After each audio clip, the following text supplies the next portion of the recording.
ये कहानी एक ऐसी घटना पर आधारित है जो आए दिन समाज में लोगों की लापरवाही से घटती रहती है।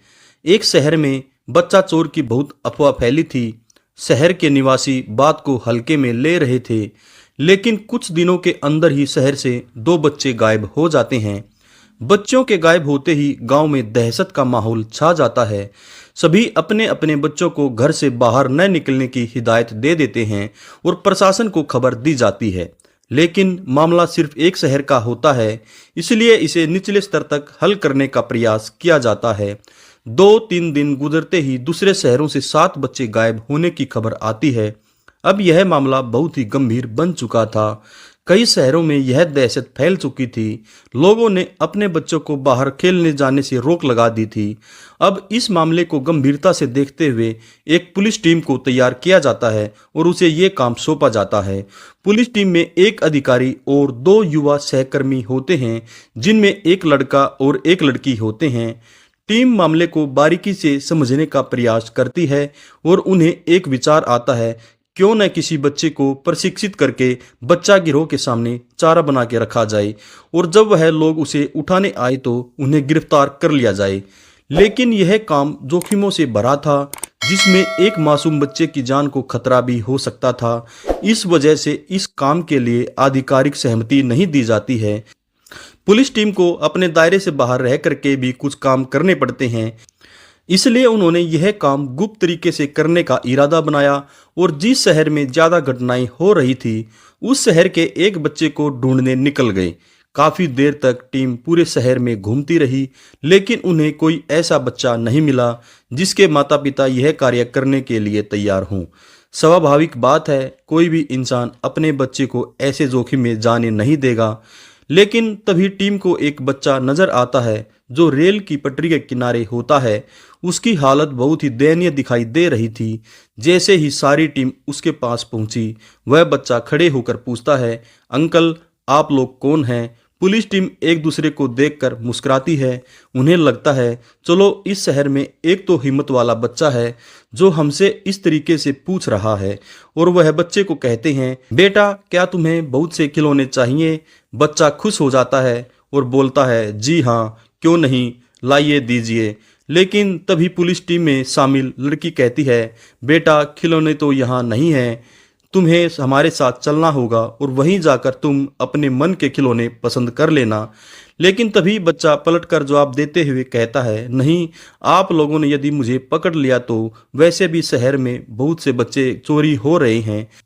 तभी पुलिस अधिकारी आश्चर्य भरी निगाहों से उस बच्चे को देखता है और सोचता है कि भला इस बच्चे को इतनी जानकारी कैसे है, और वह मन ही मन खुश होता है कि चलो कम से कम यह बच्चा समझदार है और इनका काम बन सकता है। और लड़की मुस्कुराते हुए कहती है, अरे नहीं बेटा, हम तो उसी बच्चा चोर को पकड़ने जा रहे हैं और इस काम के लिए हमें किसी बहादुर बच्चे की मदद चाहिए।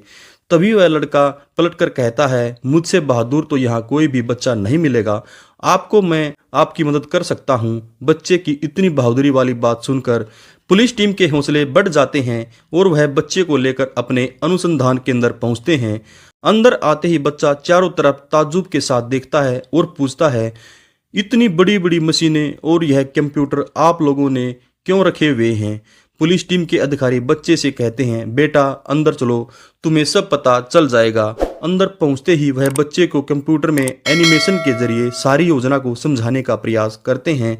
बच्चा बहुत होशियार होता है, वह जल्द से सभी बातों को समझ जाता है। दरअसल उस बच्चा गिरोह के जगह का पता लगाना है, लेकिन उसके लिए ऐसी जगह घूमना होगा जहां से वह बच्चा चोर उसे उठाकर ले जाएं। और इस दौरान बच्चे के कपड़ों में जीपीएस ट्रैकर लगा होगा और वह जहां जहां बच्चे को लेकर जाएंगे पुलिस टीम को सारी सूचना पता चल जाएगी और योजना के अनुसार बच्चे को उसी जगह पर ले जाकर खड़ा किया जाता है जहां से पिछले ही हफ्ते 2 बच्चे गायब हुए थे। बच्चा काफी देर तक सड़क में टहलता रहता है और थक कर वहीं सड़क के किनारे बैठ जाता है। वह थोड़ी ही दूर पुलिस टीम भी उस बच्चे के ऊपर नजर रखे हुए थी। सुबह से शाम हो जाती है, लेकिन उस बच्चे के पास कोई नहीं आता और पुलिस टीम निराश होकर अपना सेटअप बंद कर देती है और धीरे से गाड़ी बच्चे के पास ले जाने लगती है।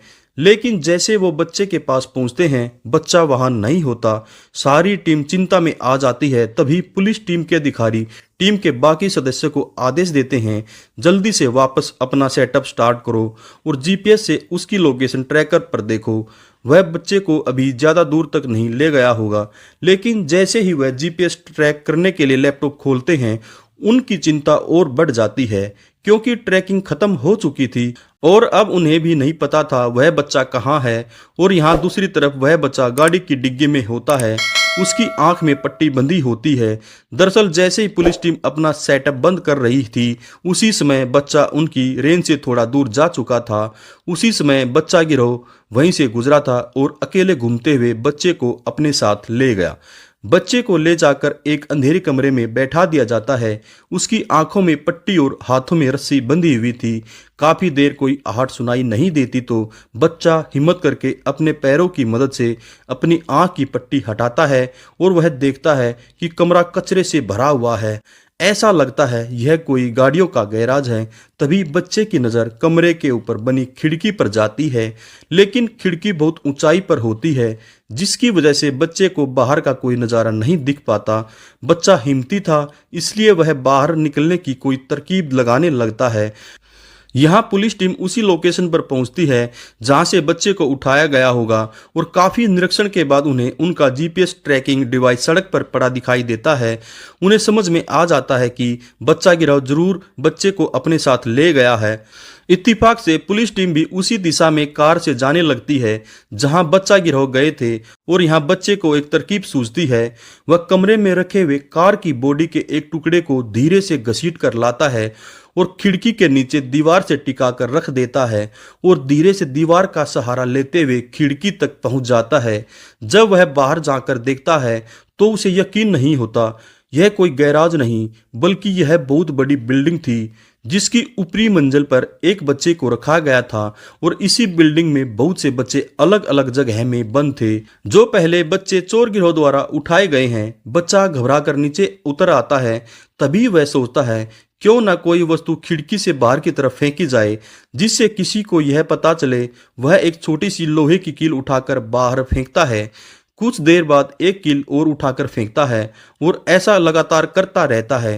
तभी नीचे जा रहे एक आदमी के सिर में छोटा सा लोहे का नट लगता है और उसके सिर से खून निकलने लगता है। वह पब्लिक को इकट्ठा करता है और कहता है ऊपर से किसी ने लोहे का टुकड़ा मारा है और भीड़ इकट्ठी हो जाती है। तो उन्हें भी यह पता चलता है क्योंकि नीचे बहुत से लोहे के टुकड़े बिखरे हुए थे और काफी देर तक भीड़ ऊपर की तरफ देखने लगती है।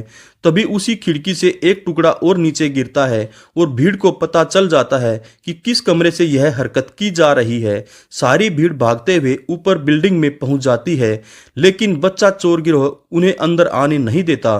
तभी भीड़ को कुछ अंदेशा होता है और सभी लोग भागते हुए ऊपर जाते हैं। ऊपर पहुंचते ही उन्हें उस कमरे में वही बच्चा मिलता है और भीड़ को सारी बात पता चल जाती है। भीड़ बच्चा गिरोह को अपने कब्जे में ले लेती है और बात फैलते ही पुलिस टीम भी वहां पहुंच जाती है। सभी लोगों ने उस बच्चे की अक्लमंदी की बहुत तारीफ की। दोस्तों, अगर आप सभी को हमारी ये क्राइम की सच्ची कहानी अच्छी लगे तो हमारे चैनल को लाइक, शेयर, सब्सक्राइब और कमेंट करना ना भूलें। नमस्कार, धन्यवाद, जय हिंद, जय भारत।